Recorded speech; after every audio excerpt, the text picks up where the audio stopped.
구독, 알림 설정까지 부탁드립니다. 오늘도 우리 사는 이야기 찾아주셔서 감사합니다. 사연자분이 보내주신 이야기 시작해볼게요. 안녕하세요. 저는 40대에 자영업을 하고 있는 여자입니다. 갓난아이 때 저는 교회 문 앞에 버려졌었다고 해요. 그렇게 기간 생활을 하였는데 요새 인터넷을 하다가 양육기관의 한 방에 우르르 누워있는 갓난쟁이들을 보면 내가 어렸을 때 저랬겠구나 싶어서 마음이 조금 아리곤 해요. 그래도 저는 나름대로 사람에 대한 기대도 없이 뭣도 없이 당장의 미래만을 걱정하며 그렇게 살았던 것 같아요. 어릴 때부터 돈에 대해서는 징글징글하게 그 중요성을 알고 있었고요. 고등학교 때부터는 방학에는 동네 국밥집에서 서빙 알바를 해 용돈벌이를 했었어요. 20살 넘으면 기거하고 있던 기관에서 방을 빼야 했기 때문에 나름대로 필사적으로 돈을 모으고 살았답니다.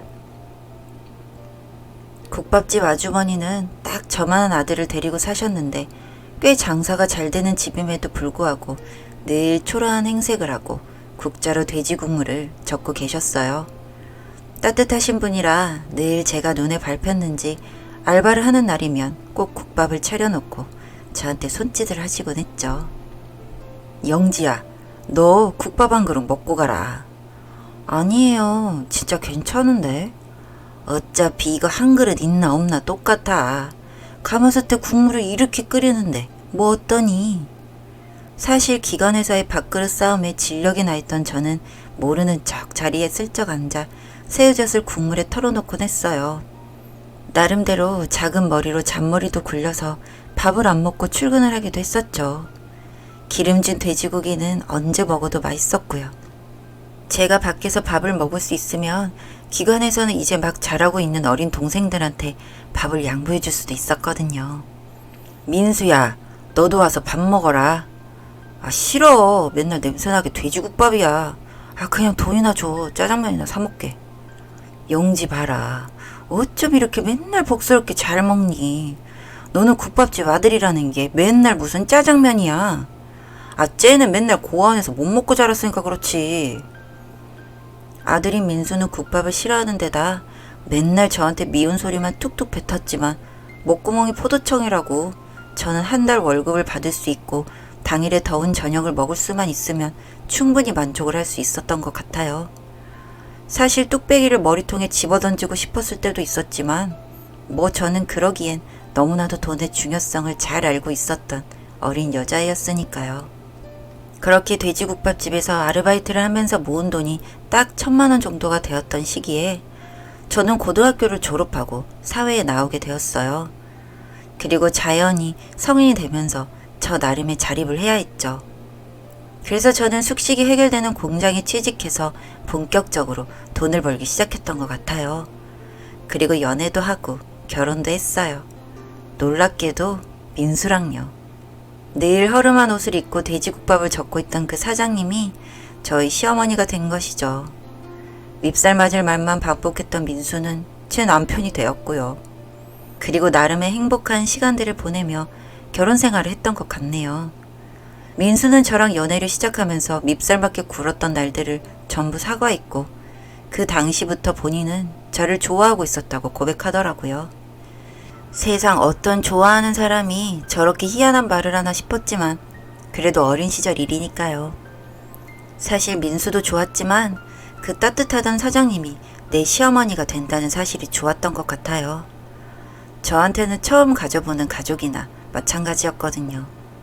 그리고 식구가 되면서 그때부터 국밥집 사장님에게 남편이 있다는 사실도 알게 된 것 같아요. 조심스레 이야기하신 일인데 저희 시어머니는 사회적 시선이 그렇게 좋지만은 않은 둘째 부인이더라고요.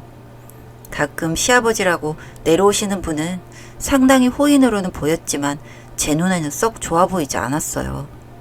그리고 종종 어머님께 손찌검도 하셨죠. 고등학교 다닐 때 알바를 하면서 사장님 얼굴에 멍이 들어있었던 걸 봤었는데 그게 다 시아버지 솜씨더라고요.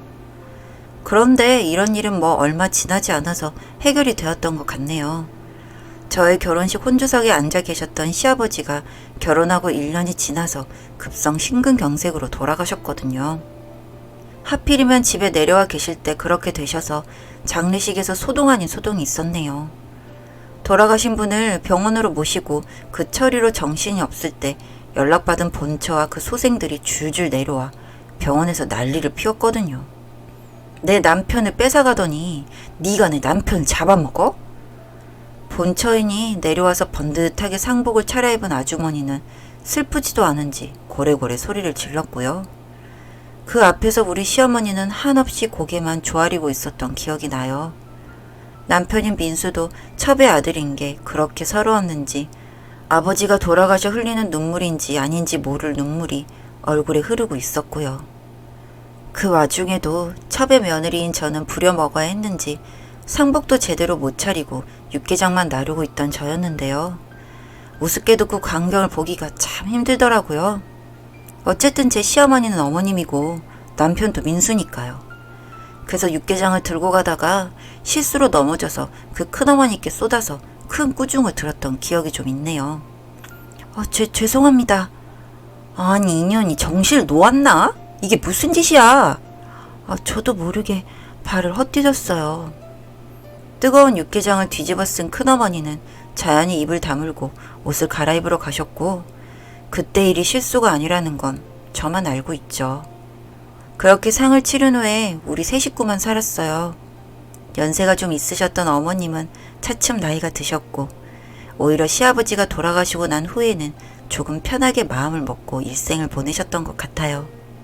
어느 날인가 가게에서 수육을 삶아가지고 자리를 펴놓고 어머님이랑 저랑 소주를 한 잔 기울였던 날이 있었는데요. 평생을 그냥 무던하게 살아오려고 노력했던 저인데 그날따라 따뜻한 돼지고기 한 조각이랑 소주 한 잔이 그렇게 행복하더라고요. 그래서 20살 전에 살아왔던 그 외로운 날들이 너무 사무쳐 눈물을 쏟고 신세를 한탄했던 것 같아요. 남들은 다 이렇게 살지 않는데 어쩜 나만 이렇게 살았냐고. 부모 얼굴도 모르고 이렇게 어른이 되었다고 하니 시어머니는 결혼식 친정부모 자리에 내가 대신 앉고 싶었다며 내가 고등학교 때부터 너를 정말 얼마나 아깝게 생각했는지 아느냐며 오늘부로 내가 네 엄마하고 네가 내 딸 하자고 눈물을 흘리시더라고요.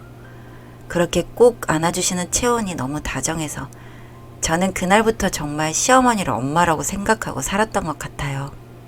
진짜 자연스럽게 흘러가는 것 같은 나날이었고 남편과 저는 아이도 낳고 그 아이가 벌써 고등학생이 되었죠. 그렇게 저도 나이가 들고 어머님도 나이가 들고 남편은 다른 여자를 보고 다른 살림을 차렸죠. 그렇게 구구절절 저에 대한 사랑을 고백하던 사람도 한 20년이 흐르니까 변하더라고요. 10살은 어린 새파란 여자랑 연애를 한다고 나갔는데 그 사실을 들키니 도끼 눈을 하고 저를 쳐다봤어요. 모진 말도 서슴지 않았는데 그렇게 다른 살림을 차렸어도 뻔뻔한 모습이 자기 아버지랑 똑 닮았더군요. 아이가 고등학생인데 집은 나간 꼴을 보니 할 말이 많지만 억울하고 분해도 저는 닳고 다른 사람이니까요. 집에서 나가지도 않고 그렇게 집을 지키고 있었던 것 같아요. 오히려 어머니가 분하고 슬퍼 아들의 뺨을 올려붙이며 이제 너는 내 아들이 아니라며 소리소리를 지르셨죠. 네 애비가 계집질을 해서 나랑 이렇게 살아 너를 낳았는데 너는 이제 네 부인을 두고 계집질을 해서 딴 살림을 차려? 내가 잘못 살아서 너 같은 놈을 낳았나 보다. 아버지가 어머니랑 딴 살림 차린 게 어떻게 내 탓이에요. 그럼 정말 어머니랑 나랑 다른 사람이라고 생각하고 그렇게 삽시다. 벌컥 화를 내고 나간 남편은 그 다음날 집을 나가 돌아오지 않았고 저랑 어머님은 둘이 국밥집을 하며 몇 년을 살았나 봅니다. 그러다가 어머님이 순간순간 깜빡하는 일이 잦아지셨어요. 알츠하이머성 치매라고 했죠. 진단을 받고 나니 정말 안 좋아지는 것은 순식간이더라고요. 매사에 옳고 어지셨던 어머니가 국밥집 일을 놓는 것은 순간이었고요. 요양보호사를 고용해 집에서 모시고 케어를 하다가 어머님이 그분이랑 안 좋은 일을 겪고 나서는 국밥집에 사람을 두고 제가 어머님을 모시기 시작했어요. 사람으로서 존엄을 잃는 것도 순간이라 정말 똥오줌을 받아내면서 그렇게 모셨죠. 연세가 있으신 분이라 자리에 눕는 것도 순간이었고 남편이라는 작자는 연락을 넣었는데도 엄마 얼굴을 보러 한 번을 오지 않았어요. 이것도 나의 팔자다. 내가 엄마를 모셨으니 엄마를 아끼는 것도 내 몫이다 생각하면서 그렇게 정성껏 엄마를 모셨어요. 당연히 국밥집에는 소홀해져 어느 순간 문을 닫았고 그냥 있는 것만 까먹으면서 그렇게 3년을 봉양한 것 같네요. 어머님은 중간중간 정신을 차리셨고 정신만 차리시면 참 분주하게 움직이셨어요. 그리고 요양봉으로 모신 어느 날 유난히 맑은 눈으로 제 손에 전화번호 하나를 꼭 쥐어주시더라고요. 내 딸이 그동안 못난 엄마를 만나서 고생이 너무 많았다. 엄마가 정말 우리 아기 사랑하는 거 알고 있지? 아이 참, 엄마 뭔 그런 소리를 해요. 엄마가 나한테 잘못된 걸 준 거는 민수 하나밖에 없는데. 그럼 엄마가 아들 새끼를 잘못 키워서 우리 공주가 정말 고생이 많았어. 그래도 그 민수가 엄마 손주도 보게 해줬잖아요. 뭘 그런 소리를 하고 있어. 눈물을 참으면서 그렇게 웅수를 했고 깊이 잠든 우리 엄마는 다음날 눈을 뜨지 못하셨어요. 어떻게 상을 치렀는지 모르겠네요. 식장에서 상주를 하고 있는 남편의 모습과 그 옆을 떡하니 차지한 그 여자를 보니 정말 억장이 무너졌지만 꾹 참고 나는 딸이다 되뇌이면서 그렇게 잘 보내드렸어요. 네? 그리고 엄마가 쥐어주신 명함의 번호로 전화를 한 후 전 알게 되었죠. 아들인 남편한테는 정말 최소한의 재산만 물려주고 어머님은 이미 제 이름으로 모든 재산을 돌려놓으신 상태더라고요. 애초에 첫 구입을 하실 때부터 며느님 이름으로 해두셔서 소유주가 며느님이십니다. 엄마가 가지고 계시던 것들이 알고 보니 제 이름으로 그렇게 구입을 해두셨던 것들이었어요. 남편이 괘씸했는지 정말 최소한만 가져가게 되더라고요. 변호사를 알아보고 법적인 절차를 다 밟아놓으신 상태라 법으로 가도 제가 유리한 상황이었어요.